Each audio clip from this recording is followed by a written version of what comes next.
Bismillahirrahmanirrahim. Assalamualaikum warahmatullahi wabarakatuh. Alhamdulillahi rabbil alamin. Wa bihi nasta'inu ala umuri dunya waddin. Wassalatu wassalamu ala ashrafil anbiya'i wal mursalin, Sayyidina wa nabiyyina wa maulana Muhammadin wa ala alihi wa ashabihi ajma'in. Rabbi shrah li sadri wa yassir li amri wahlul 'uqdatam min lisani yafqahu qawli, amma ba'd.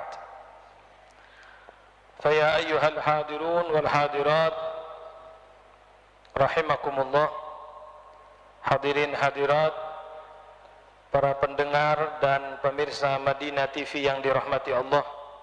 Alhamdulillah, puji syukur kita haturkan kehadirat Allah Subhanahu wa ta'ala. Berkat taufik dan inayahnya, di malam yang mubarak ini masih dalam suasana Idul Fitr, suasana hari raya, kita dikumpulkan oleh Allah Subhanahu wa ta'ala di masjid yang kita cintai, yang kita banggakan. Alhamdulillah, kita tetap dalam keadaan sehat walafiat, tidak ada satu kekurangan apapun. Harapan kita kepada Allah, mudah-mudahan amal ibadah kita, amal ketaatan kita selama bulan suci Ramadan yang telah lewat, insyaallah diterima oleh Allah. Amin. Salat kita, puasa kita, bacaan Quran kita, sedekah kita, dan semua amal ibadah kita insyaallah diterima oleh Allah Subhanahu wa ta'ala. Amin ya rabbal alamin. Para jamaah yang dirahmati Allah, tepat pada malam hari ini kita juga berada di dalam satu keadaan yang menunjukkan kekuasaan Allah Subhanahu wa ta'ala, yaitu terjadinya gerhana bulan. Terjadinya gerhana bulan, khusuful qamar, menunjukkan kebesaran Allah Subhanahu wa ta'ala. Alhamdulillah, mungkin ada dari sebagian jamaah ini yang tidak pernah sholat gerhana. Tadi siang ada orang mengatakan kepada saya baru nanti malam ini ikut sholat gerhana. Alhamdulillah. Ya, mungkin juga di luar sana ada yang belum pernah sholat gerhana, tapi malam ini kita berkumpul di Masjid Agung Jame' Malang untuk melaksanakan sholat gerhana bulan. Ya, tadi setelah melakukan diskusi dengan beberapa asatid, pengurus masjid, insyaallah para jamaah nanti kita akan memulai sholat gerhana bulan ini tepat setelah sholat isya. Okay. Kalau kemarin ada pemberitahuan akan dilaksanakan ba'dal maghrib, tapi setelah melalui diskusi tadi, maka insyaallah nanti kita akan melaksanakan sholat gerhana bulan tepat setelah sholat isya, karena itu masih berlangsung, masih ada gerhananya. Ya, nah, jadi kita panjenengan tetap duduk di sini, ba'dal maghrib tadi duduk berzikir, baca yasin, ya, sambil kita majelis ta'lim nanti sampai isya. Okay? Sholat isya berjamaah, setelah sholat isya berjamaah kita akan lanjut dengan sholat gerhana. Nah, untuk lebih memantapkan tentang sholat gerhana itu, di sini perlu diterangkan hal-hal yang berkaitan dengan sholat gerhana. Ya, jadi penyebutan gerhana matahari atau gerhana bulan dalam bahasa Arab itu yang afsah, yang paling fasih, kalau gerhana matahari memakai penyebutan kusuf, kusufus syams. Kalau gerhana bulan khusuful qamar. Ya. Jadi kalau matahari, gerhana matahari kusufus syams, kusuf ya. Kalau bulan khusuful qamar. Ini al-afsah menurut pendapat atau bahasa yang paling fasih. Apa dalilnya pelaksanaan sholat gerhana? Al-aslu fiha qauluhu ta'ala, dasaran sholat gerhana ini adalah firman Allah Subhanahu wa taala dalam surat Fussilat ayat 37, la tasjudu lisyamsi wala lilqamari wasjudu lillahi alladzi khalaqahunna in kuntum iyyahu ta'budun. Dalilnya adalah firman Allah yang maknanya, janganlah kalian bersujud untuk matahari, jangan bersujud untuk bulan, ya, tetapi bersujudlah kalian untuk Allah. La ilaha illallah ay la ma'buda bihaqqin fil wujudi illallah. Tidak ada yang berhak untuk kita sembah di semesta alam ini kecuali Allah Subhanahu wa taala. Wasjudu lillah, sujudlah kepada Allah Subhanahu wa taala, alladzi khalaqahunna, yang mana Allah menciptakan matahari, menciptakan bulan, in kuntum iyyahu ta'budun, jika kalian benar-benar hanya beribadah kepada Allah. Dari hadis, dalilnya adalah sabda baginda Rasulullah sallallahu alaihi wasallam. Ini riwayat Bukhari, Muslim, berarti hadisnya sahih ya. Qala Rasulullah sallallahu alaihi wasallam, inna syamsa wal qamara ayatani min ayatillah. Sesungguhnya matahari dan bulan itu merupakan dua tanda dari tanda-tanda kebesaran Allah. La yankasifani limauti ahadin wala lihayatih. Tidaklah gerhana itu matahari atau bulan karena meninggalnya seseorang atau karena lahirnya seseorang. Ya.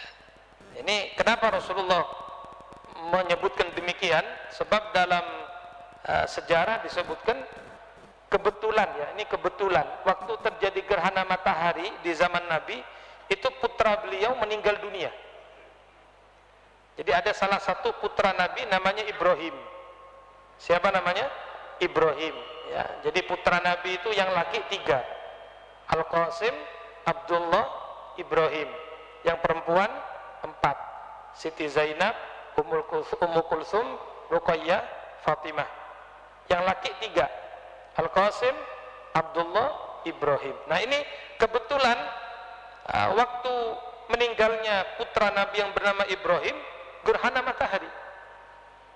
Nah sehingga orang-orang saat itu mengkaitkan gitu loh, menghubungkan. Kalau orang Jawa bilang gatukno atau apa itu ya. Nah, jadi dihubung-hubungkan. Nah ini berarti gerhana ini terjadi karena meninggalnya putra Nabi. Berarti gerhana terjadi karena meninggalnya Ibrahim putra Nabi. Jadi ada suara-suara seperti itu. Maka Rasulullah SAW ingin menghilangkan itu semuanya. Ya kalau bahasa kita mitos itu ya, takhayul, mitos, ya, nggak benar. Ya, maka beliau SAW langsung mengumpulkan para sahabat, beliau sholat gerhana, lalu beliau menyampaikan hadis ini ya. La yankasifani limauti ahadin wala lihayatih. Ya, matahari, bulan itu tidak gerhana karena meninggalnya seseorang atau karena lahirnya seseorang, tidak. Tapi itu adalah kehendaknya Allah. Itu adalah tanda kebesarannya Allah Subhanahu wa taala. Fa idza ra'aitum dzalik, sabda beliau, kalau kalian melihat itu, melihat gerhana, fasallu, salatlah. Salatlah. Wad'u, berdoalah kepada Allah Subhanahu wa taala hatta yang kasyifa ma bikum, sampai tersingkap kembali gerhana tadi. Nah, dalam hadis yang lain malah Rasulullah memerintahkan untuk banyak bersedekah, wa tasaddaqu, bersedekah yang banyak. Ya, ini termasuk amalan yang hendaknya dilakukan pada saat terjadi gerhana. Selain kita sholat, kita berdoa kepada Allah, juga disuruh untuk bersedekah, wa tasaddaqu, dan bersedekahlah. Hukumnya apa? Salat gerhana ini, gerhana matahari ataupun gerhana bulan. Hukmuha sunnah muakkadah walau limunfarid. Ya. Dalam fikih dikatakan hukumnya salat gerhana itu sunnah muakkadah. Sunnah yang sangat ditekankan, sunnah yang dikuatkan. Ya, kalau dalam pengertian yang lain, sunnah muakkadah adalah sunnah yang tidak ditinggalkan oleh Nabi Shallallahu Alaihi Wasallam. Walau limunfarid, walaupun untuk orang yang sholat sendirian. Jadi misalnya tidak hadir ke masjid, ya sholat di rumahnya, nggak ada masalah. Sholat sendirian. Ini tetap hukumnya adalah sunnah. Nah, tetapi daripada sholat sendirian, watusannu jama'atan fil masjid, disunnahkan sholat berjamaah di masjid. Ya, wa in dhaqa, walaupun katanya, walaupun sempit masjidnya nggak masalah. Walaupun masjidnya nggak besar, masjidnya nggak lebar, nggak luas, nggak apa-apa. Sholat gerhana di dalam masjid. Wa tusannu jama'atan fil masjid wa in dhaqa, disunnahkan itu sholat gerhana di dalam masjid berjamaah walaupun sempit. Kemudian bagaimana tata cara sholat gerhana? Di sini disebutkan oleh ulama dalam kitab fikih, kaifiyatu sholatiha laha thalathu kaifiyat. Ini perlu dipahami, nggih, perlu didengarkan baik-baik, karena nanti kita akan melaksanakan sholat gerhana. Ada 3 cara. Ada 3 cara pelaksanaan sholat gerhana. Al-ula, yang pertama, ini yang apa namanya, istilahnya paling ringan, ya, paling bawah. Antusalla rak'atain kasunnatis subuh min ghairi tatwil. Kita sholat 2 rakaat biasa. Sholat 2 rakaat biasa seperti kita sholat sunat subuh, ya kan? Min ghairi tatwil, dengan tidak memanjangkan bacaan. Ya, bahkan ada yang menyebutkan walaupun cuma baca Fatihah tok. Nah, ini enak rupanya ya. Apa pakai yang ini aja gitu? Fatihah tok wis. Ya, ini yang tingkatan paling bawah. Ya. Jadi kaifiyah yang pertama, cara yang pertama, sholat 2 rakaat seperti sholat sunatus subuh. Sholat sunat subuh min ghairi tatwil, tanpa memanjangkan bacaan. Ya sudah kayak kita sholat sunat 2 rakaat itu. Ya. Bahkan tadi itu baca Fatihah tok ya cukup. Yang kedua, ini yang umumnya kita lakukan, ya.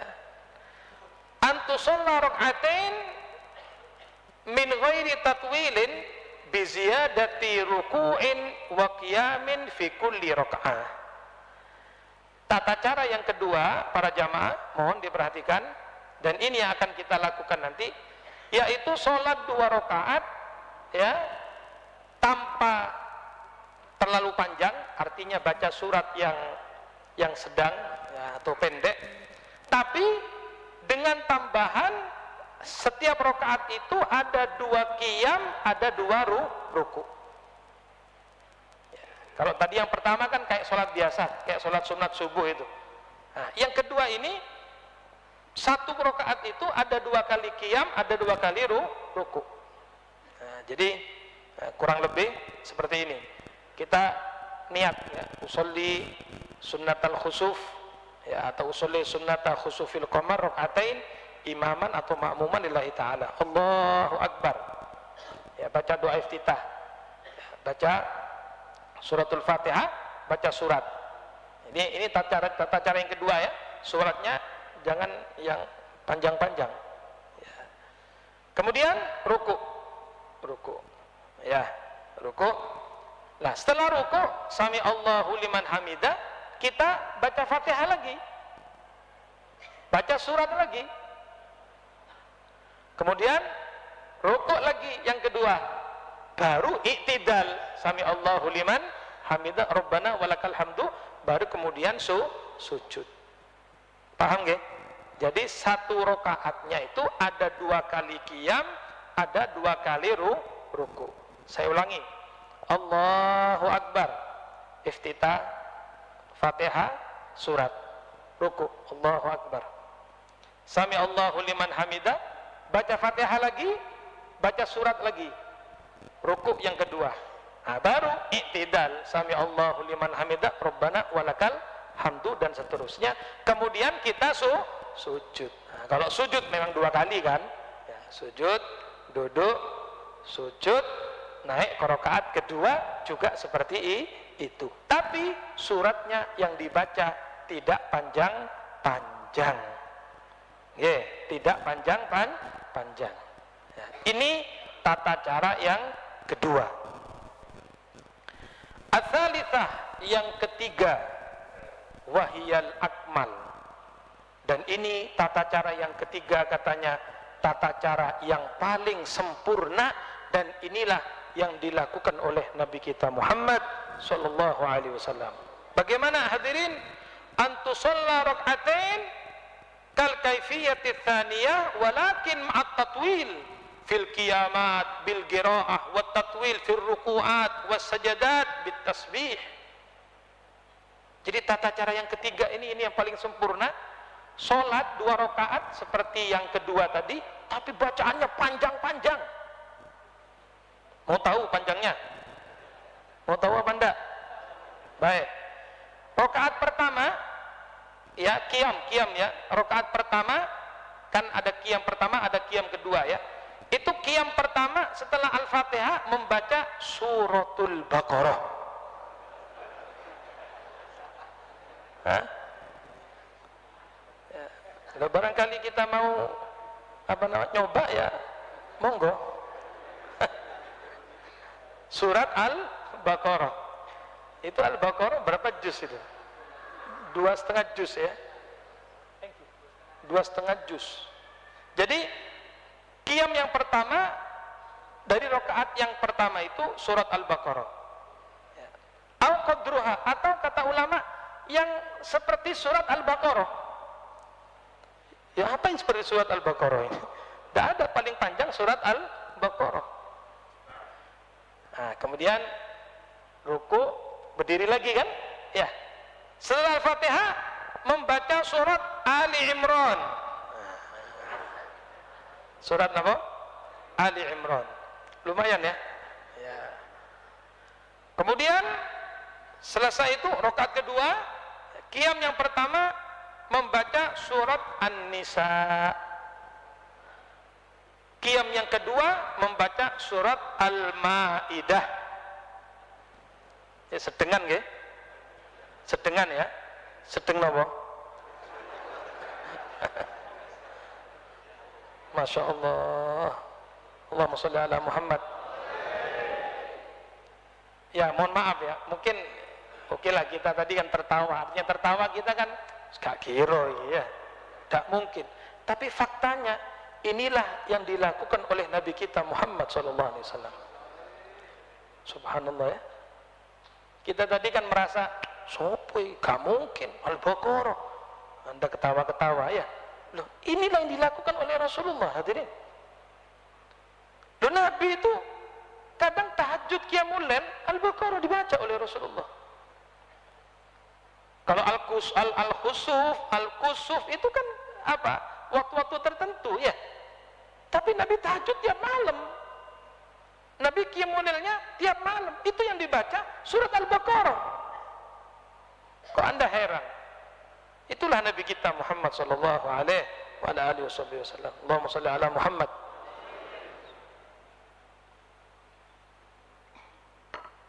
Bahkan disebutkan dalam satu riwayat itu karena panjangnya ya qiyamnya Rasulullah tadi. Bayangkan Al-Baqarah, Ali Imran dan seterusnya, sampai ada beberapa sahabat yakhiruna. Ada beberapa sahabat yang sampai semaput, hadirin, pingsan. Atau hampir pingsan. Al-Baqarah, Ali Imran, An-Nisa, Al-Maidah. Bayangkan. Ya, subhanallah. Kalau kita bukan pingsan ini, apa? Bola mati. Wallahu alam. Ya Allah, subhanallah. Allahumma shalli ala Muhammad. Ya, kita hanya bisa apa ini ya? Hanya bisa ya kita bisa menerangkan saja kan. Begini cara yang paling afdol, cara yang paling akmal, yang paling sempurna. Tapi apa kita bisa melaksanakan seperti Rasulullah Sallallahu Alaihi Wasallam? Ya, jangankan untuk yang sewaktu-waktu, yang gerhana. Setiap malam tahajudnya Nabi Al-Baqarah, surat Al-Baqarah. Ada sahabat, kalau saya tidak keliru, Hudzaifah ibnul Yaman. Ya, itu sahabat Hudzaifah tadi lihat Nabi qiyamul lail, tahajud, langsung ikut di belakangnya. Jadi sahabat itu masya Allah ya. Jadi mereka nggak pakai tanya, ini Nabi sholat apa? Nggak nanya, langsung makmuman, langsung ikut. Allahu Akbar, makmuman sama Nabi. Ternyata itu Nabi tahajud, itu Nabi qiyamul lail. Setelah baca Al-Fatihah, Nabi baca Al-Baqarah. Alif Lam Mim, dzalikal kitabu la raiba fihi hudan lil muttaqin. Pikirnya Hudzaifah, ini paling nanti berapa ayat Nabi bakal ruku. Ya, paling berapa ayat ruku. Enggak taunya lanjut hadirin. Lanjut.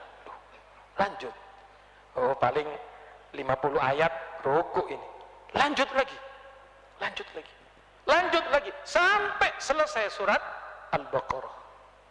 Lah Hudzaifah ini terus kadung makmuman, ya kan?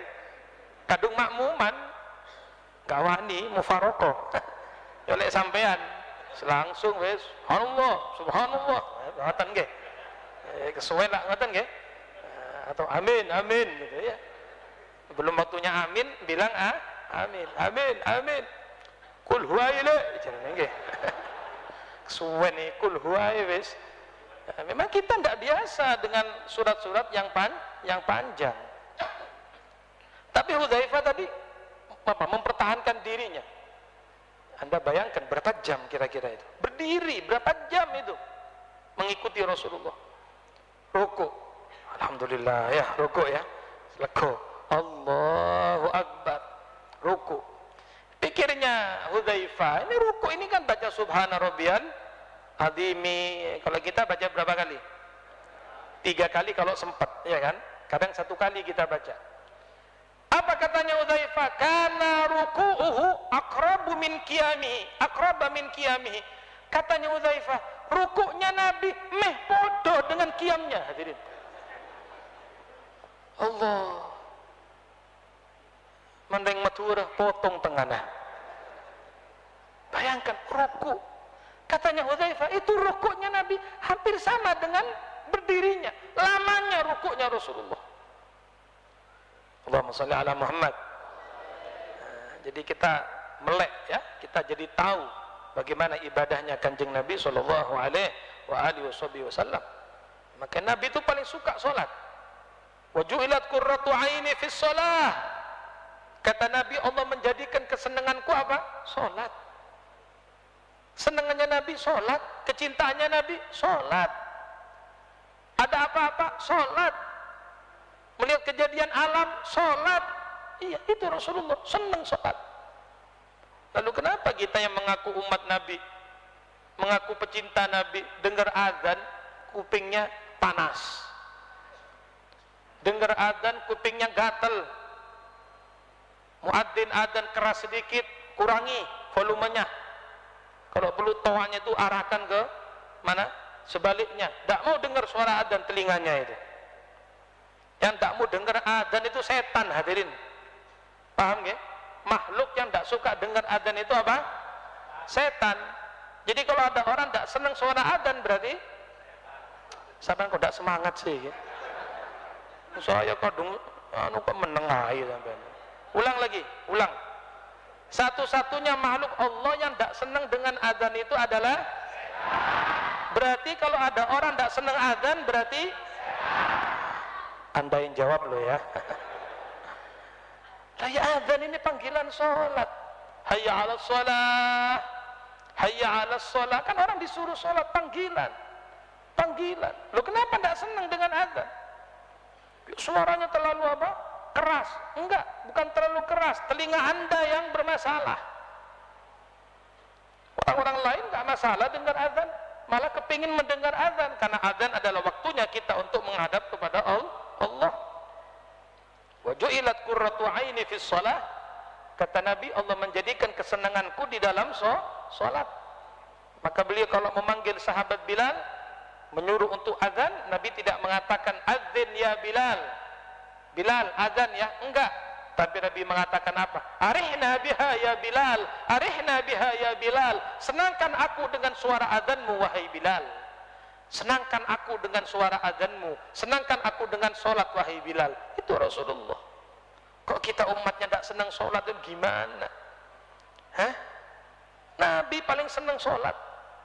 Makanya nggak salah, nggak keliru jika ada keterangan yang menyebutkan Rasulullah karena banyaknya, karena lamanya beliau qiyam dalam sholat tahajud, hatta tawarramat qadamah, sampai bengkak kedua kaki Rasulullah. Nah ini mungkin Anda baru sadar atau baru tahu, oh ya pantas bengkak, pantas Nabi kakinya bengkak. Bayangkan berdirinya saja Al-Baqarah, hadirin, 1,5 jam kurang lebih. Itu 1 rakaat, rakaat berikutnya ya. Jadi kalau Anda membaca kitab, membaca sejarah Rasulullah sampai bengkak kakinya, jangan heran. Anda jangan membandingkan dengan diri kita. Saya tahajud deh, tapi nggak apa-apa yuk, nggak bengkak-bengkak. Ya mancene, nggak tahu tahajud, nggak pernah tahajud. Ya alhamdulillah kita kemarin Ramadan apa sambil nunggu sahur ya kan, sholat tahajud apa enggak? Ya sambil nunggu sahur itu loh. Ya sholat tahajud berapa rakaat? 2 rakaat, tidak pakai baca surat, cukup Al-Fatihah, ya kan? Oh, itu sudah bagus, alhamdulillah. Iya kan, kita bersyukur kepada Allah. Allah memberi kesempatan kita qiyamul lail, kita sholat tahajud, walaupun kadang-kadang cuma dilakukan di bulan suci Ramadan. Setelah Ramadan, ya wassalam. Qurannya tutup lagi, bawa ke tukang fotokopi, ngapain? Tolong dilaminating katanya ya. Taruh, nanti bacanya Ramadan tahun depan. Subhanallah ya. Maka ada ulama yang mengatakan begini, kun abdullah wala takun abda Ramadan, kun abdullah wala takun abda Ramadan, jadilah kamu hambanya Allah, jangan jadi hambanya Ramadan. Apa maknanya hadirin? Jadilah kamu, kata beliau, hambanya Allah. Kita menyembah Allah, beribadah kepada Allah. Artinya dimanapun, kapanpun kita beribadah kepada Allah. Tidak hanya di bulan Ramadan, tidak hanya sholat jamaah di bulan Ramadan, tidak hanya bersedekah di bulan Ramadan, betul? Tidak hanya kita bangun malam di bulan Ramadan. Itu namanya Abdullah, kita hambanya Allah. Tapi kalau kita hanya beribadah di bulan Ramadan saja, sedekahnya di bulan Ramadan, ngajinya di bulan Ramadan, setelah Ramadan ditutup Qurannya, wassalam. Sedekah hanya di bulan Ramadan, jamaah hanya di bulan Ramadan, mau ke masjid hanya di bulan Ramadan, berarti kita abdu Ramadan, penghamba Ramadan. Kun abdullah wala takun abda Ramadan. Jadilah hambanya Allah, jangan jadi hambanya Ramadan. Nah, seharusnya para jamaah kita lebih meningkatkan lagi. Alhamdulillah kemarin Ramadan sudah hatam Quran. Nah, setelah Ramadan ini kita lebih lagi membaca Al-Qurannya. Alhamdulillah kemarin Ramadan suka bersedekah, ya kan? Suka membantu saudara-saudara kita. Setelah Ramadan tetap kita bersedekah, malah lebih meningkatkan lagi sedekah kita. Sebelum Ramadan, di bulan Ramadan kita jamaah di masjid, isya berjamaah, subuhnya berjamaah. Mestinya di luar Ramadan lebih semangat lagi kita berjamaah. Nah, itu adalah tanda bahwa Ramadan kita berhasil. Nggih. Kembali kepada masalah sholat gerhana ya. Jadi yang akan kita laksanakan nanti adalah cara yang kedua. Nggih. Cara yang kedua, 1 rakaatnya ada 2 kali qiyam, ada 2 kali ruku, tapi dengan bacaan surat yang tidak panjang. Kemudian di antara kesunahan di dalam sholat gerhana, yusannul jahru fi khusufil qamar wal israru fi kusufi syams.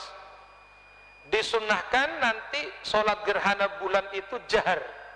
Apa jahar? Mengeraskan suara ya imamnya.